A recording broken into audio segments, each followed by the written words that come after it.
All right, who wrote the song? Anybody got it? It goes way back. All right, Gershwin, 1937. Got to give props to the song. But then there was somebody singing it too. Anybody got who the singers were? No. No, it was Bing Crosby.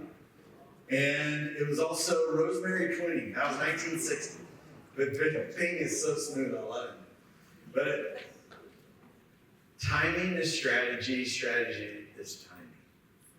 Which one is it? It's tough. It reminds me of what can sometimes happen in strategic planning. Like, you've got a staff, leadership team, board. I think this is great. That could be great. What do we do? Where do we go? How does that come together? Maybe we should just call the whole thing off. And that's sometimes the challenge. We would say strategic planning is so critical to all. Take the sum total of everything that you all have heard over the last 2 days. There's so much out there that we got to be focused on. And you need to have a plan. You got to have an approach to say, what is the highest and best opportunity that we need to focus on? And so having a strategy is critical. The timing is everything. So which one is more important? Strategy, timing? It's both. You've got to have some momentum. Once you have a strategy, have a plan for the timing, how that's going to play out, and then get after it. And so that momentum reminds me of this little first law from Newton, inertia. An object in motion will remain in motion at a constant velocity and in the same direction unless acted upon by an outside force. And so get things going, because guess what? An outside force is going to happen. Something that you didn't expect, something that you didn't plan for is going to put pressure on one of these initiatives that we've been talking about over the last 2 days that are important to get after. And I would say when that happens, if you're already in motion, it's a little bit easier to take that on.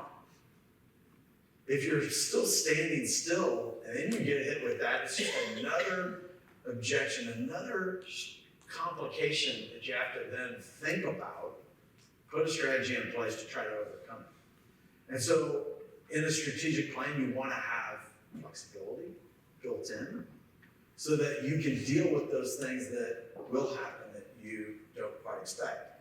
So, it is about asking and answering really tough questions. When Grayson is involved with you all in putting these strategic plans together, here's some of the key questions. We're going to go quickly: product, program, pricing. Is it aligned to your market? And how do you bring it into the market? You got to understand your market first, obviously. There could be scale and resources to take advantage of these opportunities. Should we grow? I think the answer is yes, and you can adapt and change. And there's a when, the where, the what, the how of it. But I think before you can answer those questions, you got to answer this next question, which is, how do you define and measure success? Because you're going to have a bunch of different answers. And to get alignment, to take on one of these initiatives, you've got to wrestle with that question. And then once you do, you can get at the, all right, what, when, where, and how. And then, are you maximizing your value to your customer and your stakeholder, and that customer's changing and adjusting? We talked a lot about this aging in place today and yesterday. And are we giving them, what they're looking for? So those are just some of the ones. Oh, pace of change, that's the last one. What's the right piece to pick off and tackle? All right, we got another one. We're going to tackle that one. So those are all the key questions. And all of it culminates in, all right, what do we do? And to hit the start button. And so how we want to in our time with you all is find out what that right start button is, and then get a plan in place with flexibility to adapt and deal with the change coming your way, and be bold. I mean, you got to make rash decisions, but be bold in your efforts to hit that start button. Hopefully got us close to our time. And we're at the end of the time, so I want to say thank you. And as you all clap, bring Mark back up here, because he's going to close us out in our time at the event. So thank you.